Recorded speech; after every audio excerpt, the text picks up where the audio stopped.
Welcome, friends and family. Super excited to be here with you today in our Cookeville Elevate location right here in our studio. Excited to be with you. Today I want to continue to talk to you about what it takes to be a top producing professional in the real estate industry, but also, guys, we just say in life. Like if you're going to be a top producer in life, if you want to be a professional in life, you want to be looked at and have some respect for yourself and for those that you serve, then we believe these are the keys that it takes from observing other great leaders, other great top producers. And when these things boil down to me, they're really just basics. They're basics, but so many people, including myself, have gone through the world just not maybe being in touch with these things. So today, I want to talk to you about what I feel it takes to be a top producer, a professional in life, in real estate, as a dad or as a mom, is being able to work in your strengths. So what I'll do is I want to tell you a little story about myself to help kind of connect it and then offer you some ways of being able to do this. So here, I've been licensed in real estate maybe 3 or 4 years, and I felt led to go to Franklin, Tennessee to go to School of Ministry. There I was going to be trained how to be a better youth pastor. At this time I was a youth pastor of Dual Methodist. Pastor Brother John was out there, Bryce Murphy, some really phenomenal folks. Love that group, love that community. We had took a small youth group from about 8, and we're in the process of growing it to where we started we started a bus ministry and began to go out to the highways and byways and bring kids in. We ended up having around 80 kids in a very small community in Doyle, Tennessee. So great results. But in that process, the Lord had called me to go out there to Franklin, Tennessee. And in that time, before I went, they sent me this thing called Strength Finders. And the whole premises of this book is you took about a 30-minute test and it evaluated what your top 5 strengths are. We could even look at these as your top 5 talents. And basically the Gallup polls, which if you follow, the Gallup polls are the people that go out and they do all the polls. So they get hired to poll people. And corporate America came to them. They said, hey, what does it mean when you say somebody's super intelligent or a people person? What's that really look like? And so they went out there, they interviewed tens of thousands of people. They ran it down through this funnel. And in the process of this, they brought out your top strengths. And when I took this test, that was the recommendation that you took the test prior to going out there. And I took this test and it gave me my top 5 strengths. They were, I still remember them today, a ranger, learner, maximizer. There were 2 others, responsible and relator. Now, by doing that, I began to tap into what I was good at. What are my strengths? And folks, prior to that, I was always really bad for comparing myself to others. Like I always wanted to know, how did I weigh up against other people? Or why could other people do things that I couldn't? I guess I had a little envy in me. At times was a little jealous. But the cool thing is when I took the Strength Finders assessment, it helped me learn what I was good at. So I quit comparing myself to others and I started knowing what I'm good at. So you can still take that Strength Finders assessment. There's a small fee for it. Anybody that comes on our team or within our company, we always run them through this Strength Finders assessment. It helped me so much that I wanted to be able to be a blessing to others and allow them the opportunity to go through this. It's a Strength Finders assessment. You can go online and learn more about that. Now I'll say this, not everybody's going to take this test. But for those who do, it's going to be a value add. If you don't, just here, how can you know if you're working in your strengths? A lot of times people will tell you what your strengths are. The people that are closest to you, your family, your friends, a lot of times they're going to tell you what you're good at.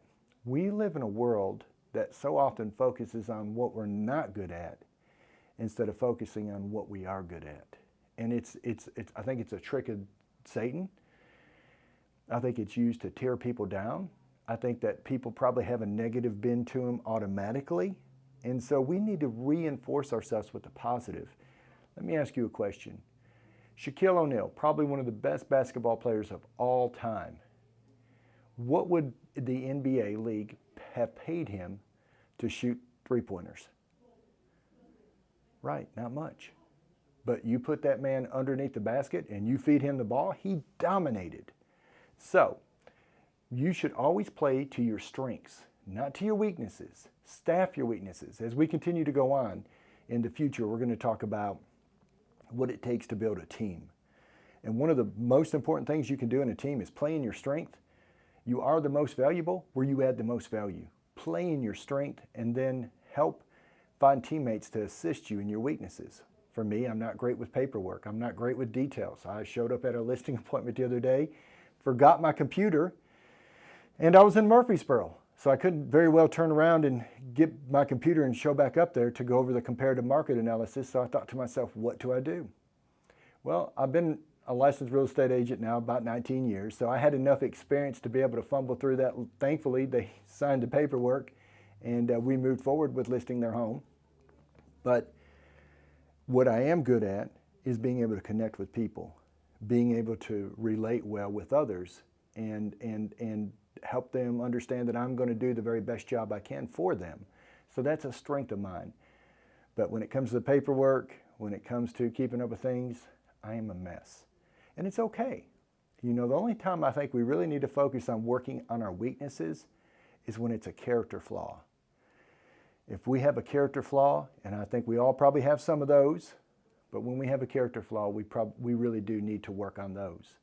But if it's just a talent flaw, something that we're never going to be great at, no matter how hard we try, if I took getting into the details, I'm probably about on a scale of 1 to 10, I may be a 4. No matter how hard I try, I might get that up to a 6.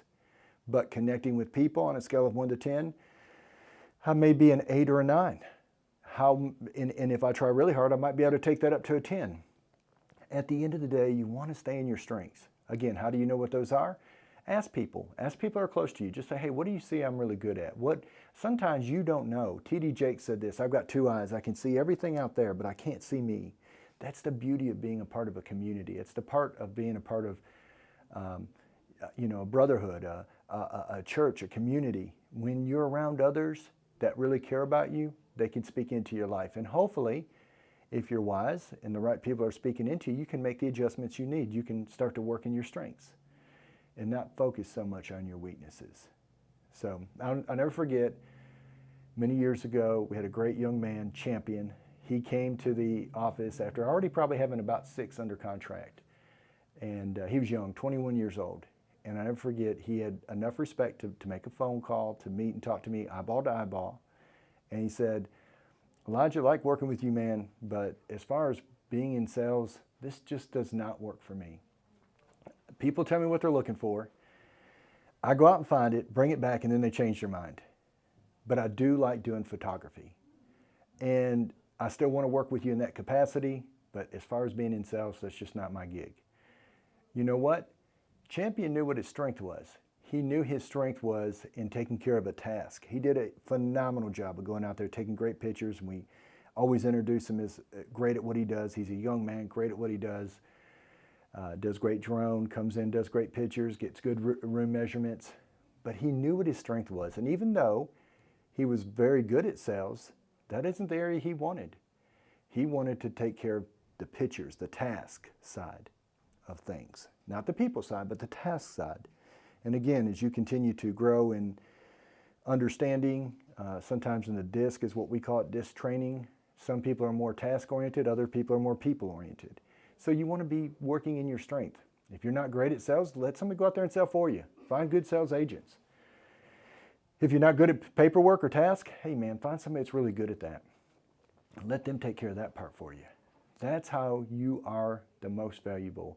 John Maxwell always said it, you're the most valuable where you add the most value. So today, folks, I encourage you, don't focus on your weaknesses. Quit thinking about how bad you are at things and start thinking about what am I good at. Go out there, find out what that is, and then use that to the best of your ability to add more value to more people.